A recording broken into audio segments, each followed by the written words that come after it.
तो हम लोग अभी डिस्कस करने जा रहे हैं कि types of DC circuits. So I told you कि टाइप्स ऑफ डीसी सर्किट्स दो हैं, एक आपके पास सीरीज सर्किट्स होते हैं और दूसरे आपके पास पैरेलल सर्किट्स होते हैं। Actually series circuits are named as potential dividers. What do we call them? Potential dividers, ठीक है। और जो आपके पास सीरीज सर्किट्स पैरेलल सर्किट्स होते हैं, they are called your current dividers. इनको हम लोग आगे चल के पढ़ते हैं कि why do we call them potential dividers and current dividers separately. तो first let's talk about series circuits. Okay, are potential dividers. Okay, potential dividers, या आप यूं समझ लो कि they are your series circuits. आप लोग इसके बारे में कुछ पढ़ के आ चुके हो?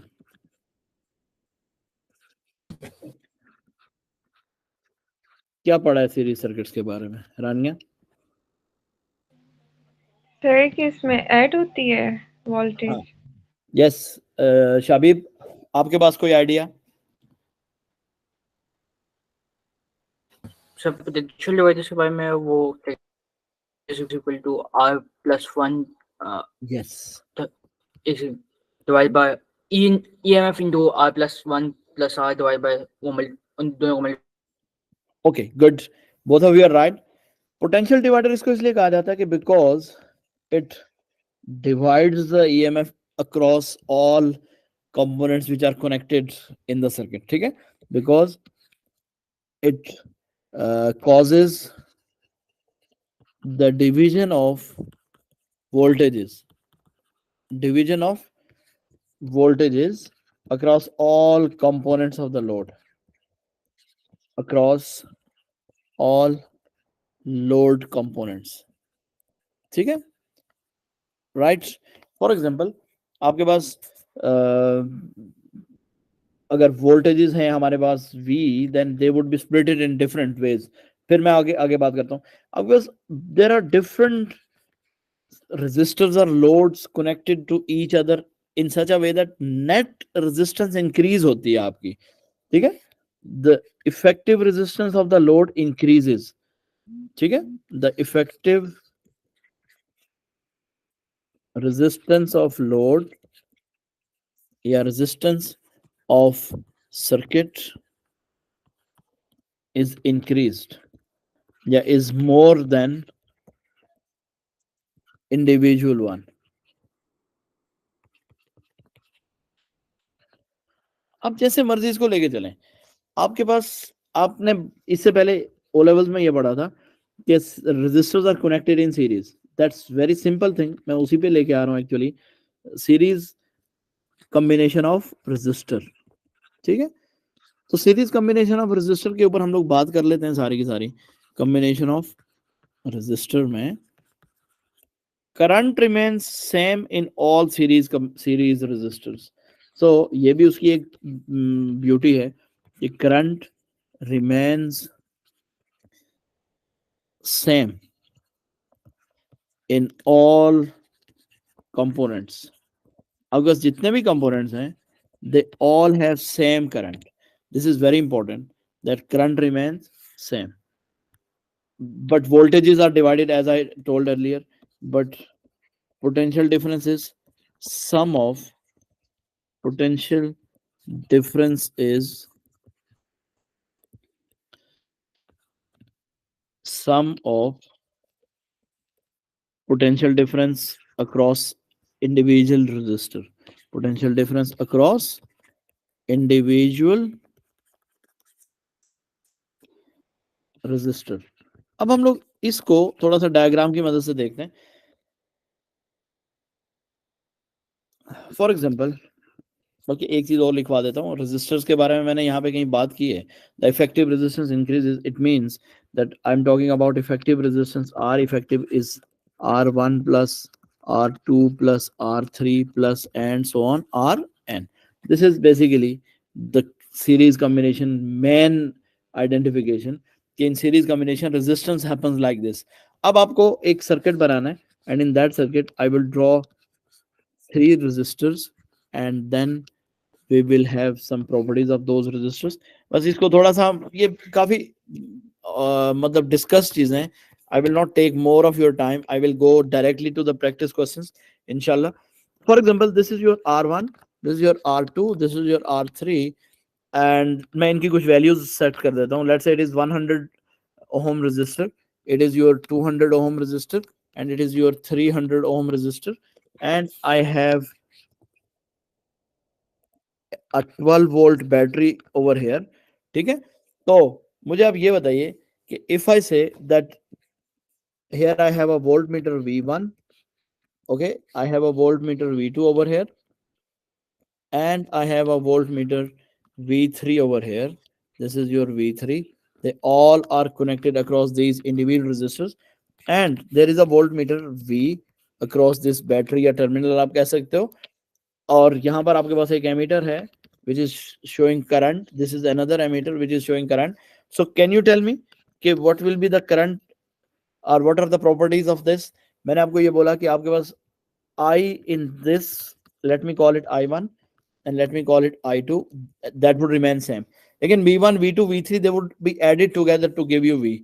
तो हम लोग जब इस सर्किट को एनालाइज करते हैं तो we start right from this master equation that potential difference, because it is potential divider, तो हम लोगों का जो main equation है it is based on potential division. तो V1 plus V2 plus V3, and you know V आपके पास according to Ohm's law किसके बराबर होता है? IR, right? So this is total voltages. So I can call it total resistance. I can call it total current. So I1 is I1 into R1 plus I2 is I2 into R2 plus I3 is I3 into R3. Are you people agreed? Yes. Yes. Okay. फिर आपको मैंने ये बोला कि current in all remain same. तो आपको पता है कि I1 is equals to I2, that is equals to I3, and that is equals to total current in the circuit. So that total current means आपके पास, let me call it I total into R total is equals to I total into R1 plus I total into R2 plus I total into R3. आप इसको I भी कह सकते हो, it does not matter कि I लिखा हुआ है या I total लिखा हुआ है, मैंने किसी रीजन से लिखा है. So if I take I total common from right hand side, because it is same, I will get R1 plus R2 plus R3. I will cancel this current. तो मेरी ये इक्वेशन बन जाती है R equivalent या total resistance is equal to R1 plus R2 plus R3. We usually call it effective resistance. What do we call this resistance? Effective resistance. So आप इसको R effective भी कह सकते हो. ये फॉर्मूला डेरिवेशन के लिए कभी कभार आता है for 2 marks. It is very simple to understand or very simple to derive. So R1 plus R2 plus R3 आप लोगों ने करना है and you will get this answer. Okay, is this clear to all of you? Yes. Okay. अब problem ये है कि we have to analyze the voltages. तो अब मुझे ये बताइए, as I told you that how to calculate V1. V1 will be equals to I times R1. Okay, where V2 will be equals to I times R2. Similarly, the voltage across third resistor is current in the circuit into, ये total current लिख रहा हूँ मैं किसी वजह से total current लिख रहा हूँ because total current means something. Whenever you are going to calculate total current, step number 1 पे आपने हमेशा क्या कैलकुलेट करना है? You have to calculate resistance, effective resistance. Then in step number 2, you can calculate total current if you are given with voltages. ठीक है, आप लोग total current calculate करें and then use this formula. ठीक है, step number 2 में आपने क्या करना है? Step number 2, calculate I total. ठीक है, for series 1. तो जब आप I total कैलकुलेट कर लोगे, then step number 3 में you can calculate individual voltages and these individual voltages are V1, I1. ये सारा आपको मैंने बता दिया. लेकिन एक प्रॉब्लम है, आपको जब वोल्टेज फाइंड करना है across any of the resistor, तो can I say that V total, ये मास्टर स्ट्रोक है इसका, V total is equal to I total into R total. कह सकता हूं? Yes. ओके, अब आपको ये पता है कि if I take the ratio of total voltages to the voltage across, sorry, if I take the ratio of voltages across any resistor with total voltages, so what I have to write? Current in that resistor, resistance of that resistor divided by total current into total resistance. इसमें कोई problem? No. No. Okay, अब आप देखो आई total will go on. अब आपका एक बड़ा ही मजेदार फॉर्मूला बन जाता है, V1 divided by V total is equal to R1 divided by R total which is R1 divided by R total. And आपको एक इक्वेशन याद रखनी है that when you are going to calculate V1 across any resistor, that will give you V1 is equals to R1 divided by R total into V total, total voltages. I mean, simple करके आपने ये लिखा है कि R1 divided by R equivalent into V. So if you have voltages across any one of the resistor, आप calculations कर सकते हो. Similarly, अगर आप V2 calculate करना चाह रहे हो, so V2 will be equals to R2 divided by R total. Again R total के लिए मैंने आपको बोला कि आपको क्या यूज करना है, आपने फार्मूला यूज करना है R1 divide R1 plus R2 plus R3 का फार्मूला यूज करना है, where R total is equal to what, जितने भी रेजिस्टर्स हैं in that branch add them all. Okay, this is R total. And if I want to find the ratio of voltages for two resistors, कोई भी दो resistor हैं उनके across voltages की क्या रेशियो होगी, so I can use the same strategy, V1 divided by V2 equals to,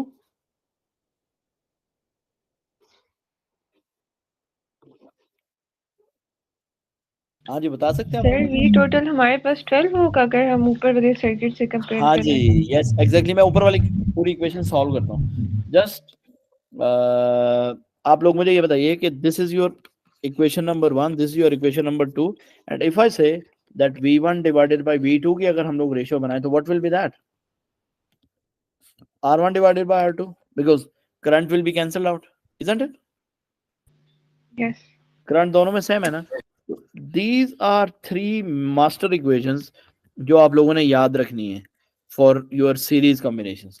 अब हम लोग इन्हीं 3 इक्वेशंस की मदद से लेट्स सॉल्व द क्वेश्चन जो ऊपर मैंने ड्रॉ किया था. रीड्रॉ कर लेते हैं इसको for the convenience on this page. Sir इनकी डेरिवेशन भी आएगी इक्वेशंस की? नहीं, derivation of this equation is just required. ये जो मैंने आपको ये बोला ना, इट्स डेरिवेशन इज इंक्लूडेड. तो बाकी ऐसे याद कर लें बस। हाँ, बाकी ऐसे आपने याद करनी है. Okay, derivation is included for this one. अब let's say I have 3 resistors. मैं सिंपल से शुरू करूंगा, then I will go to the complicated one. Okay, and suppose आपके पास there is a battery of 12 volt. मैंने यहाँ पे ऑलरेडी वही सर्किट ड्रॉ किया हुआ है. It is 12 volt battery and this is 100 ohm resistor, it is 200 ohm resistor, it is your 300 ohm resistor. Okay, तो अब आपको मैंने ये टास्क दिया है कि आपने क्या करना है, you have to calculate I1, you have to calculate I2, you have to calculate V1, you have to calculate V2, you have to calculate V3. ये तो एक सीक्वेंस है, मैं समझाना शुरू कर रहा हूँ ना. You can be asked what will be the potential difference across V3 or what will be the potential difference across 300 ohm resistor. तो मैंने आपको स्टेप बाय स्टेप सीक्वेंस बताया. तो first of all calculate R equivalent. So what is R equivalent in this case? 100 plus 200 plus 600। 300, so it is 600. ठीक है.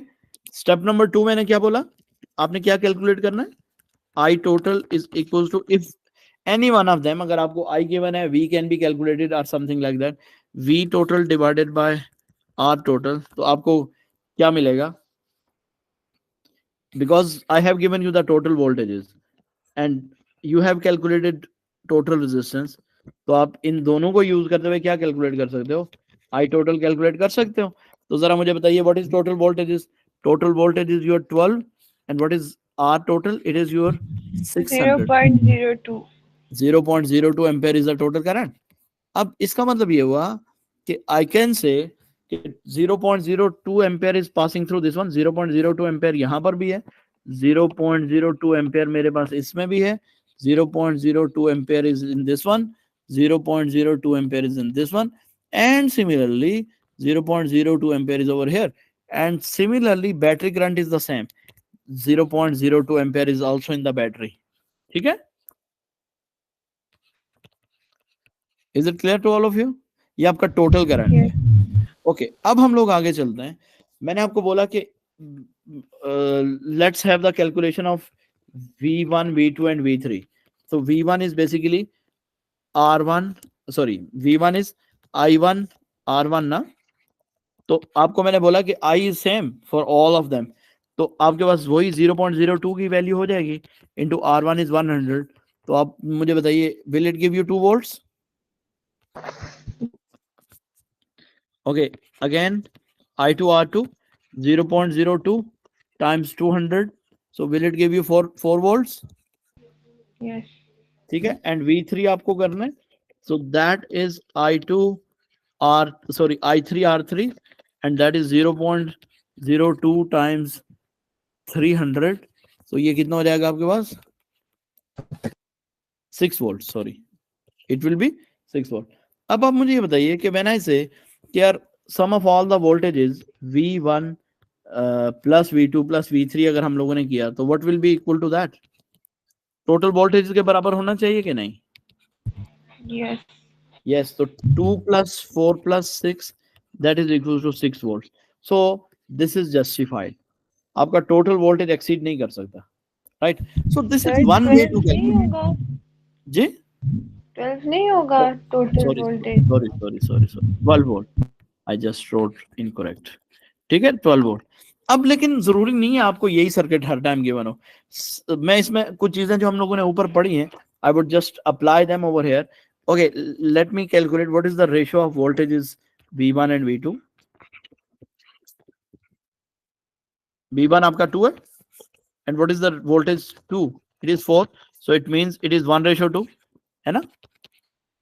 It can be said as 1:2. अब आप मुझे बताइए कि what is the ratio of R1 and R2?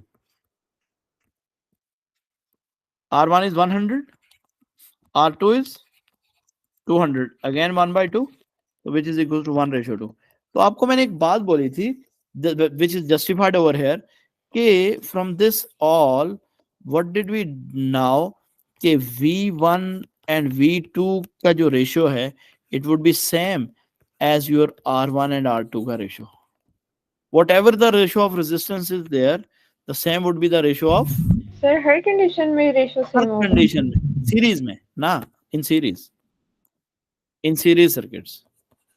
ठीक है, इन ठीक है. Series circuits.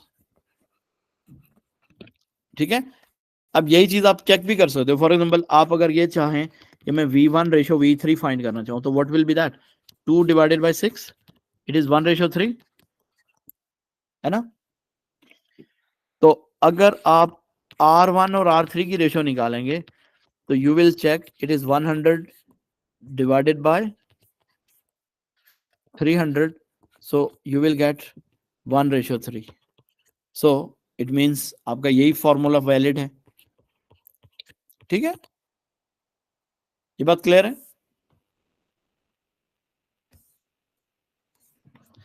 Yes. Now I will put a question in front of you. Let's say आपके पास एक पावर सप्लाई है, and that power supply is providing 240 volts, and there are two resistors, R1 and another resistor R2 है वहां पे हमारे पास.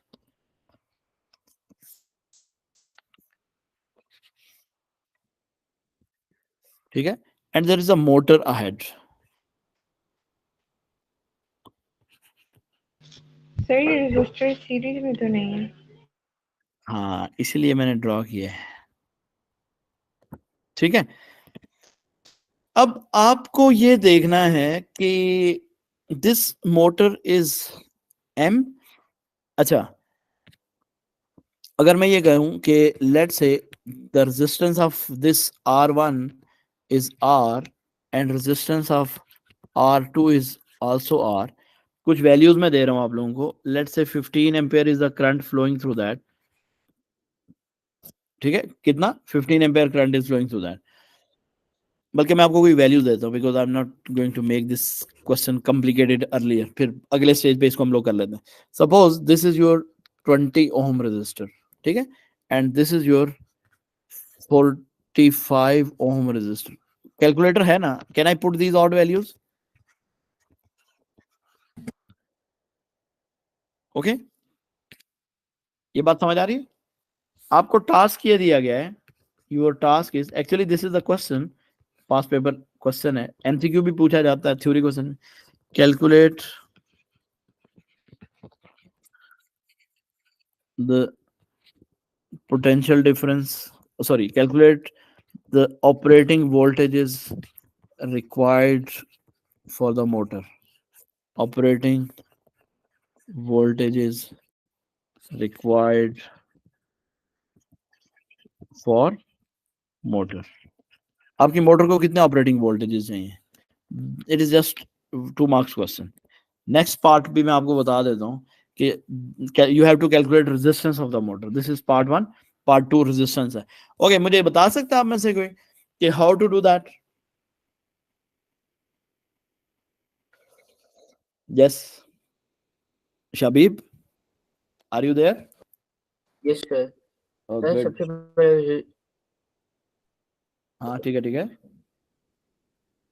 जो circuit की resistance है उसे ऐड करेंगे और इन्होंने क्या कहते हैं वो एम्पेयर्स दिए हुए हैं. तो V is equal to IR, उसमें V 15 into 70. Okay, very good. Rania, आपका क्या आइडिया है? अब तो पहले मुझे ये बताएं कि डू यू एग्री कि this circuit is in series? Series में होने की निशानी पता क्या है? Current is not dividing anywhere. ये इसकी निशानी है. आप देखो कहीं पे करंट डिवाइड हो रहा है? कोई पाथ नहीं है करंट का. only one is there. So when there is no path other than one, तो that is series circuit. और जैसे मर्जी शेप हो उसकी, but your current has no other path to flow through. जैसे हम पानी का पाइप लगाते हैं ना, so this is single pipe. There is no other way to move the water. There is no other way to split it. आपका कहीं junction नहीं है, कहीं टी नहीं है जहां से वाटर स्प्लिट हो. So is it clear now कि ये सीरीज है? Yes, sir. Okay.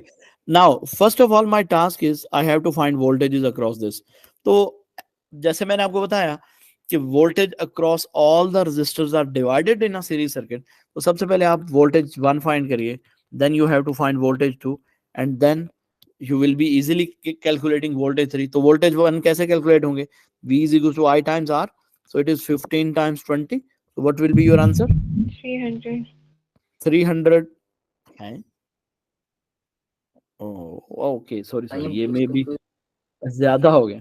May be it would be almost 5 ampere maximum, इससे ज्यादा नहीं जाएगा ये. Yes, it is how much? 5 ampere times 20. So what is the value? 100 volt इस पे ड्रॉप हो गए. ठीक है, अब what will be the voltage across this one? 250. ये रेजिस्टर नहीं, इसको थोड़ा कम कर लेते हैं because V is equal to IR के मुताबिक आपकी बैटरी के लिए कुछ नहीं बचेगा because these were the arbitrary values. मैंने कुछ सिलेक्शंस इसी तरह की थी. Let's say it is 15 ohm resistor. आपका R2 कितना है? Suppose it is 15 ohm. So how much voltage would be drop across this? V2 is equals to 75. yes, again 5 times 15, so it means 75 volts इसके ऊपर drop हो गए. Now remaining voltages will be across this one. तो इसके across voltage आप लोग कैसे find करोगे? These voltages would be 240 minus 100 plus 75. So what will be the answer? 65 volts. Yes, 65 volt आपकी मोटर के अक्रॉस आएंगे. So when there are 65 volt across the motor, आप अगर मोटर को कम वोल्टेज देना चाह रहे हो तो what you have to do? अभी अभी हम लोग वही काम कर रहे थे, रेजिस्टर्स की वैल्यूज बढ़ा दें. क्या कर लें हम लोग? रेजिस्टर की वैल्यूज बढ़ा दें. सो वोल्टेज ऑटोमेटिकली आपके ड्रॉप हो जाएंगे, मोटर को कम मिलेंगे। इज इट मीन आपको पता है ये मैंने किस तरह की एक क्वेश्चन की एग्जांपल सेट की है। If I have a variable resistor over here instead of this fixed one, तो ये आपका फैन का मोटर है, आपका डिमर है ये, पता है? आप पंखे की स्पीड कम ज्यादा नहीं करते हो, हैं? करते हो ना? तो बेसिकली आपके पास वहां पे ना सीरीज में एक डिमर लगा हुआ है, पोटेंशियोमीटर लगा हुआ है, वेरिएबल रेजिस्टर लगा हुआ है, which is going to control the speed of your fan. तो आप इसके थ्रू कंट्रोल करते हो। ओके, अब मेरा टास्क ये था कि आप रेजिस्टेंस कैलकुलेट करिए। तो what is the resistance?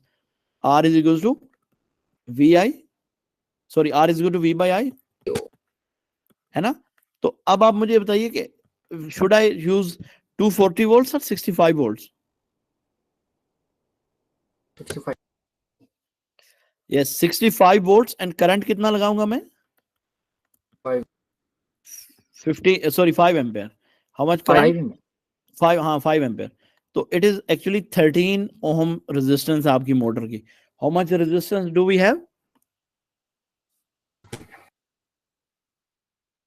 Is it clear? Yes sir.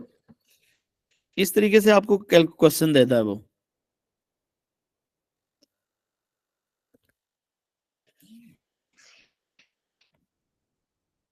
I'm going to copy it, लेकिन ये सर कॉपी 65 वोल्ट क्यों यूज किए, 240 क्यों नहीं किया? हाँ गुड क्वेश्चन, ये आपसे मैंने क्वेश्चन पूछा। एक्चुअली आपके पास ना 65 वोल्ट इसलिए यूज किए कि आपको पता है according to V is equal to IR formula, total voltage तो आप तब यूज कर सकती हो when you are having total resistance to be calculated. आप V1 I1 R1 करती हो तो आपको V2 equals to I2 R2 करना पड़ेगा, और V3 के लिए आपको क्या करना पड़ेगा? I3 R3, is it? तो ये आपके पहले दो रेजिस्टर आपने कैलकुलेट किया, R1 R2 आपका था, so let me call it R3, है ना? यस। तो R3 के लिए मुझे यहाँ की वोल्टेजेस चाहिए थे V3, आई कैलकुलेटेड, बिकॉज इसके ऊपर जो वोल्टेज है वो V1 है, इसके ऊपर जो वोल्टेज थे वो V2 थे, I calculated this all. So V3 भी मेरे पास मिल गया, मुझे V3 मिल गया 60 volt 65 volt. Now I use the same concept that R3 is equals to V3 divided by I3। मुझे पता है कि that all is in series, तो करंट मेरा सेम ही होगा। So it is now 65 divided by current कितना आया था मेरा? 5। So that's why I got 13 ohm resistance। ठीक है? Is it clear? तो इस तरीके से आपके पास ना सीरीज सर्किट्स के बहुत सारे क्वेश्चंस हैं which can be addressed in different ways। मेरा ख्याल है एमसीक्यूज में स्पेशली हमें देखना पड़ता है। अभी मैंने पास्ट पेपर्स के क्वेश्चंस आप लोगों के साथ डायरेक्टली इसलिए नहीं डिस्कस किए कि basically we have to consider some parallel circuits as well. Okay, एक एग्जांपल मेरे सामने यहाँ पे ओपन है, so I want to cut it and then I want to paste it for you. ये कुछ इंफॉर्मेशन है मेरे पास and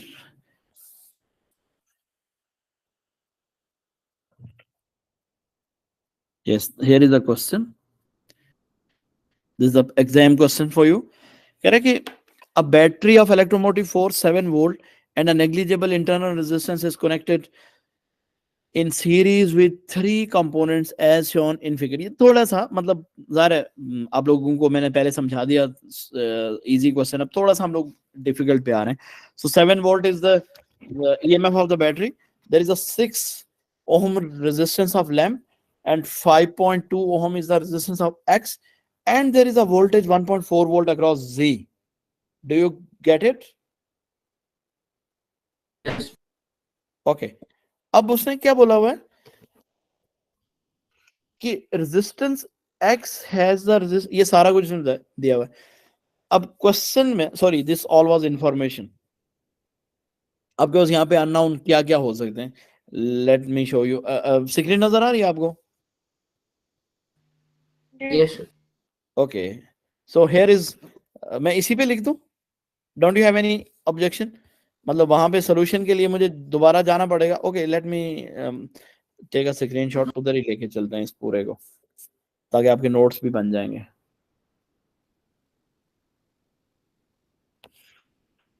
this was that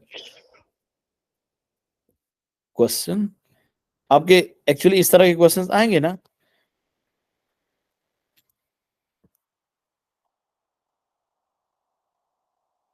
yes.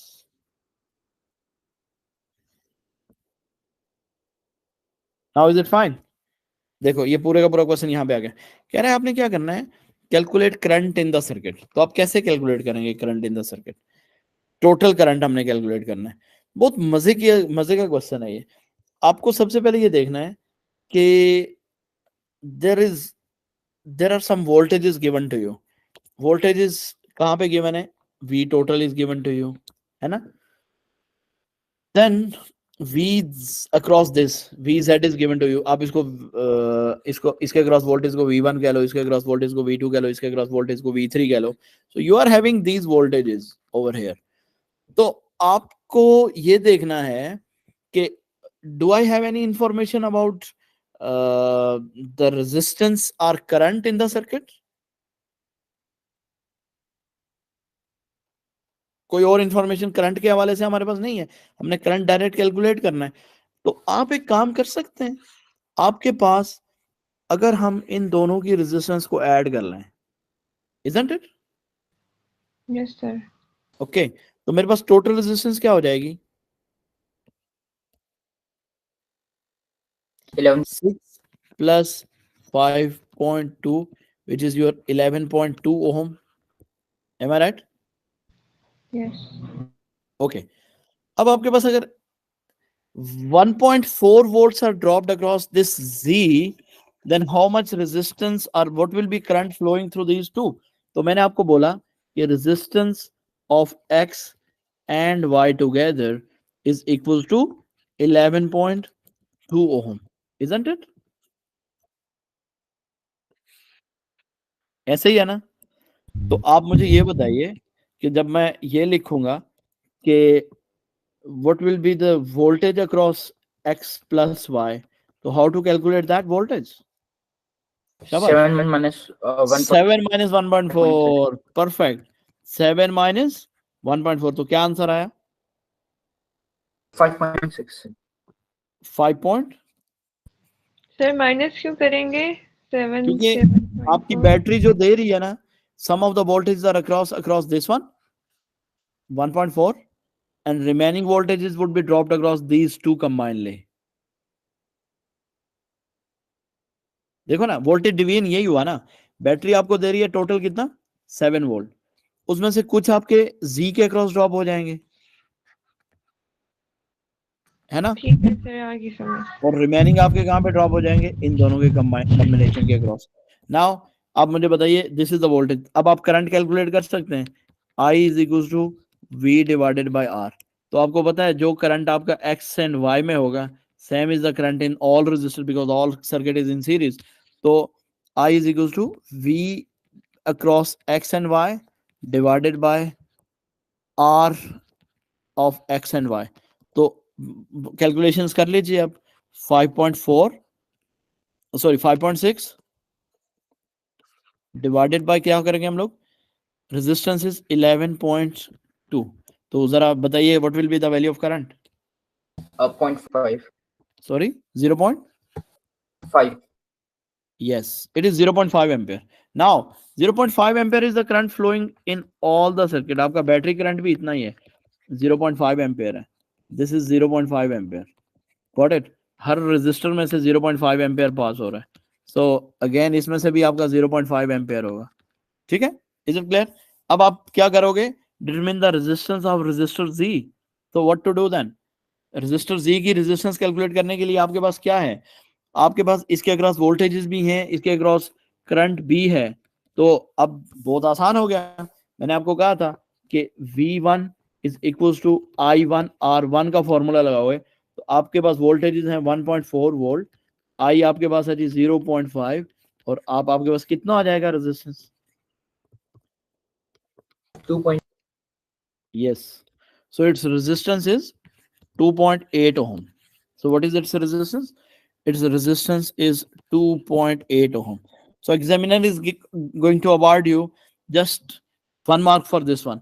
फिर उसके बाद बोल रहा है calculate the percentage efficiency by which battery is supplying power to the lamp.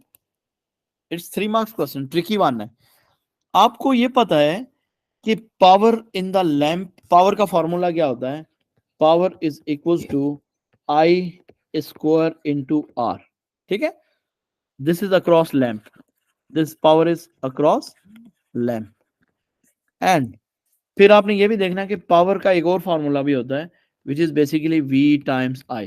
क्या फॉर्मूला है पावर का? VI. तो पावर का फॉर्मूला बेसिकली ये किसके लिए होगा? This is for lamp, sorry this is for battery, क्योंकि बैटरी के वोल्टेजेस हैं और उसमें से हमारे पास करंट जाएगा. सो आप ये दोनों कैलकुलेट करिए जल्दी से.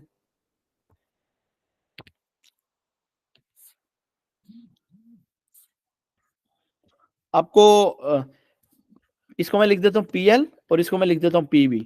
Power of the lamp calculate करो या power across the lamp calculate करो.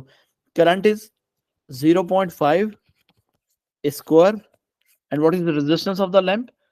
Resistance of the lamp is given to you, that is 6 ohm. ऊपर नजर आ रहा है, ये लैंप है, लैंप की रेजिस्टेंस कितनी है? 6 ohm. So it is 6. Calculations करिए जरा please. 1.5. Sorry 1.5. 1.5 watt. Got it? आपके पास क्या कैलकुलेशंस आई? 1.5 watt. अब आपने बैटरी की पावर कैलकुलेट करनी है, जो पावर जनरेट हो रही है. तो बैटरी पावर कैलकुलेट करूंगा मैं. Power of the battery that is equal to voltage of the battery into current. तो बैटरी के वोल्टेज कितना है? ईएमएफ ऑफ द बैटरी कितना है? Isn't it 7 volt? और करंट उसमें से भी 0.5 एम्पेयर है. तो कितना हो जाएगा power generated? 3.5 what. Is it? बात समझ आ गई? ये क्लियर है? Yes sir. ओके. अब आपने एफिशिएंसी कैलकुलेट करनी है. तो एफिशिएंसी का फॉर्मूला आप ओ लेवल्स में पढ़ चुके हो. Power output divided by power input times 100. तो आपके पास आउटपुट पावर लैंप की है, तो it is 1.5 divided by 3.5 times 100. तो what will be your answer? 43%. 40%? 43%. 43%. Yes. Is it clear? Yes. Yes. रानिया, इस तरह के क्वेश्चन आएंगे आपके डीसी सर्किट्स में, सीरीज सर्किट्स का. Is it clear? ठीक है सर. यस. आज के लिए इतना ही. मैं आप लोगों को कुछ क्वेश्चंस भेजूंगा, सो प्लीज आप लोगों ने मीनवाइल उसके ऊपर वर्किंग करनी है. ठीक है सर. ओके. टाइम वेस्ट नहीं करना, क्योंकि हमारे पास टाइम नहीं है रिवीजन करने का. सर अभी आप क्वेश्चंस भेजते हैं. हाँ, मैं अभी भेज देता हूँ आपको ग्रुप में. मैं डालता हूँ, बल्कि तुम लोग